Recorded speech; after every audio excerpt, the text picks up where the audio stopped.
بسم اللہ الرحمن الرحیم۔ السلام علیکم۔ ایک سوال پوچھا گیا ہے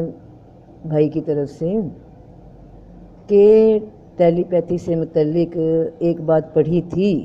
کہ اس کو اگر 1 گھنٹے تک کیا جائے تو آنکھوں سے جو پانی ہے وہ ڈرائی ہو جاتا ہے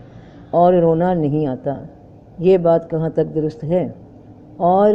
جو مائنڈ یا جو اسپریچول ایکسرسائزز آپ بیان کرتی ہیں، ایک نارمل انسان اسے کرے وداؤٹ مرشد یا ٹیچر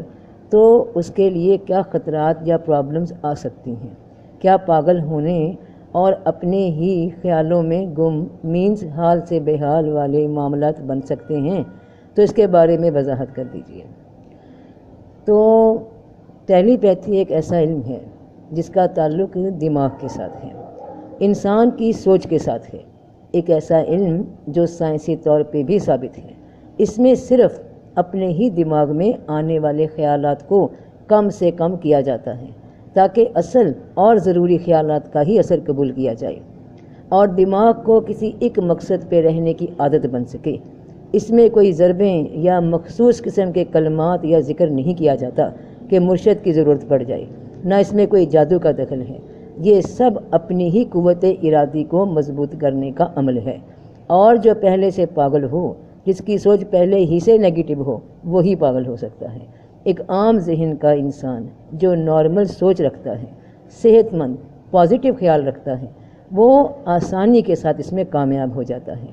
بس اس میں شوق اور محنت دونوں موجود ہوں۔ یہ کوئی راکٹ سائنس نہیں ہے یا کوئی اس طرح کا مراقبہ نہیں جس میں جنات حاضر کرنے ہیں، حاضرات کا شوق ہے، یا ایسی کسی مخلوق موکل رجال الغیب ان کو قابو کرنے کا شوق ہے۔ یہ تو بس اپنے ہی خیالات کو کنٹرول کرنا ہے اسی انسان کو، جسے کوئی باہر کا بندہ کنٹرول یا تبدیل نہیں کر سکتا جب تک کہ اس کو خود شعور نہیں، غور و فکر کی عادت نہیں۔ اور جہاں تک کہ آنکھوں کا پانی ڈرائی ہو جاتا ہے، رونا نہیں آتا، تو مجھے تو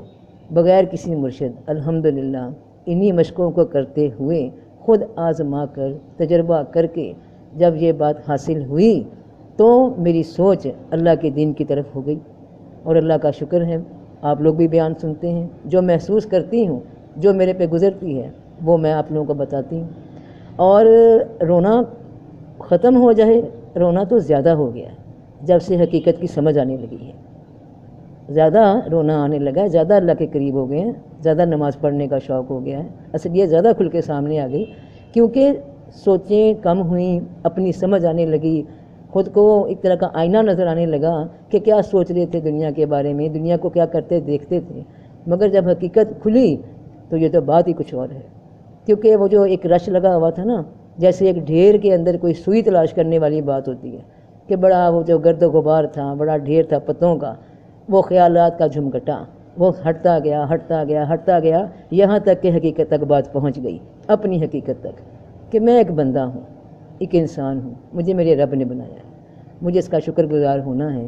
سوچیں کم ہو گئیں، وہ جو لمبی لمبی سوچیں لے کے شیطان بڑے پھر انسان کو سبز باغ دکھا دیتا ہے نا، آگے سے آگے یہ ہو جائے گا وہ ہو جائے گا، اس کی سمجھ آ گئی کہ نہیں جی،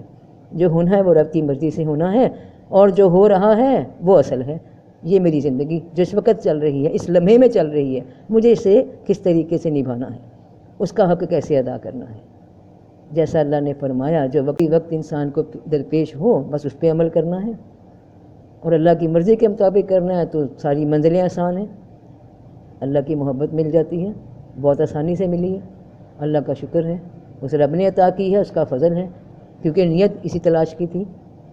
تو خدا کا لاکھ لاکھ شکر ہے، ایسی کوئی بات نہیں۔ فی امان اللہ۔